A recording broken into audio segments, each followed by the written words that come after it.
Up until 2003, Sweden enjoyed a peaceful existence, but later saw a significant increase in shooting deaths, making its gun violence rate double the European average. The main reason behind all this was criminal gangs, with one prominent figure being Rawa Majid. In this video, we'll dive into the story of this wanted criminal in Sweden. But before we start, don't forget to subscribe and hit the notification bell. He's known as the Kurdish Fox today, but this man's past is rather mysterious.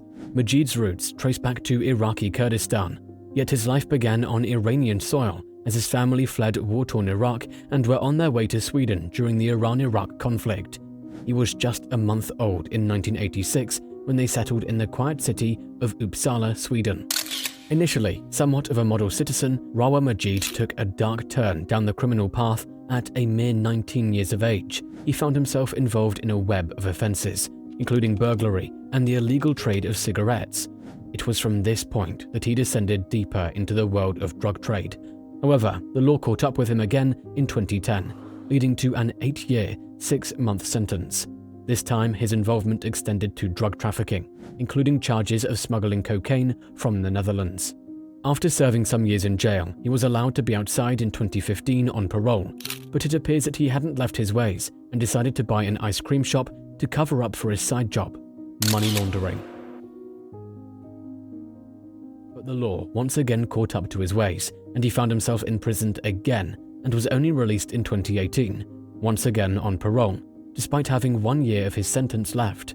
However, this time the police knew his ways, and he was banned from leaving Sweden. Someone murdered his cousin, likely due to gang involvement, and it seems like the situation escalated way too much. Rawa was supposed to be the next target, so the Swedish Prison and Probation Service gave the green light for his departure, despite his parole status. Although it appears somewhat naive on the force's part to let him go at that time, they weren't aware of his drug trafficking and gang business. After that, he travelled to his parents' homeland, Iraq. There he settled in Suleymania, a city in the eastern part of the Kurdistan region of Iraq, where his mother had her roots. Fast forward a year, and according to criminal suspicions, this same individual was allegedly involved in a large-scale narcotics operation. How did that happen? In 2020, the Swedish police got their hands on some evidence by hacking PGP messages, which gave them an idea as to how huge his name was in Swedish drug trafficking. He was a top smuggler in Sweden.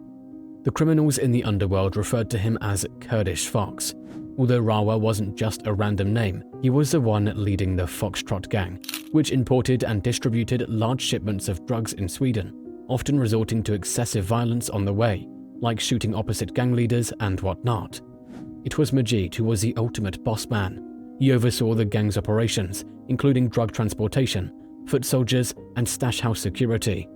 In November 2021, Swedish forces did a joint operation with Iraqi police to track him down. But when they got to the said location, they found only a couple of mobile phones. Obviously, he had connections who warned him before the raid. According to some reports, the Fox wasn't in Iraq at all when the police raided. Instead, he has been in Turkey since 2020. The reason why the Swedish police are trying so hard to get their hands on Majid is because of his involvement in the Foxtrot network. This gang has been a primary suspect in cases, with many people participating in organized crime. According to some speculations, this gang has even been trying their hands at venturing into some legal businesses, like launching energy drinks under a company named Fox. Maybe they're trying to build up a front for the violence this gang has been involved in, ranging from shootings in public places to assaulting others. And the mastermind behind this all is none other than the Kurdish Fox himself, who is now reportedly controlling everything going down in the gangs.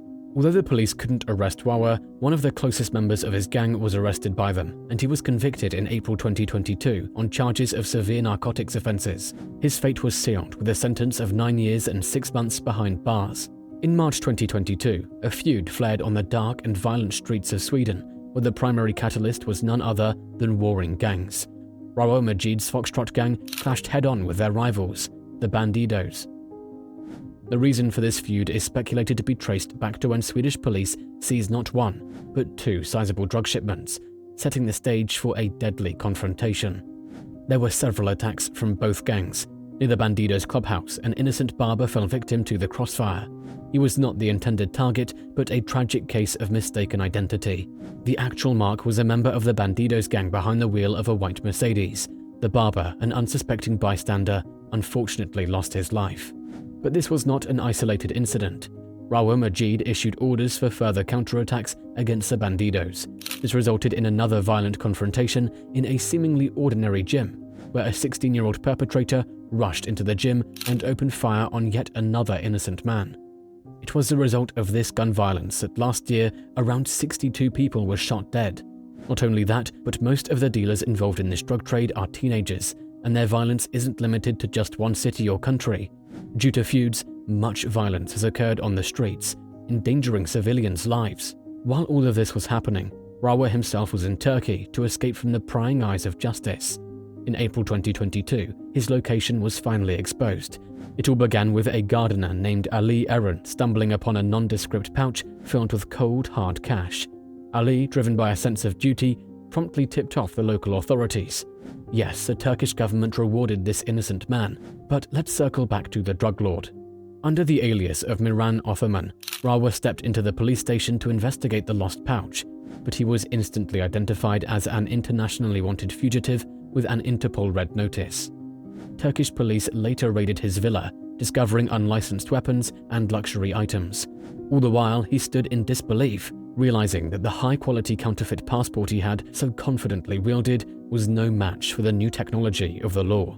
He was arrested, and an investigation about him started. Now, you would think that it was a straightforward story after that. But no. Plot twist. Turkey typically refuses to extradite its citizens unless the crimes were committed in Turkey, or they hold dual citizenship. Majid, the criminal-minded genius that he was, had already purchased citizenship in Turkey through the Turkish Golden Visa program, which required individuals to make a significant financial investment in Turkey. As a kingpin, he had no resources, and this ultimately protected him from being handed over to Sweden. Other than that, there's also a legal process against Majid in Turkey for using fraudulent documents, and Sweden has requested his extradition, but Turkey has been refusing it. This has caused a shift in relations between Sweden and Turkey. Recently, the Deputy Prime Minister of Sweden threatened to suspend financial aid to Turkey unless Majid was extradited, but later withdrew the statement. But there has been another update in the story. Some unidentified sources have stated that Rawa Majid has been detained in Iran. He was reportedly arrested with false identification while attempting to cross the Iranian border. Now, there are only a handful of plausible outcomes. First, if Iran suspects Majid of planning criminal activities in their country, they might detain him for investigation.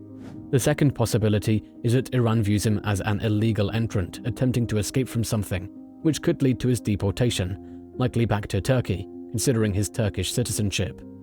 Since Sweden wanted to capture this gang member, the possibility of doing so has decreased even more because there is no treaty about extradition. Viewing from the political perspective, there can be another outcome. If Iran becomes aware of Majid's crimes, they could detain him and use his extradition to gain political leverage over Sweden. Turkey being in the equation complicates it even more. Those are all the updates we have until the publication of this video. Even now, we have nothing but speculations about the situation. Whether or not he's captured anytime soon, the seeds of violence he has sown are growing up in the form of ruining the lives of young Swedish children. The story isn't over yet. Let us know in the comments what you think will happen, and hit the subscribe buttons so you can get more updates like this in the future.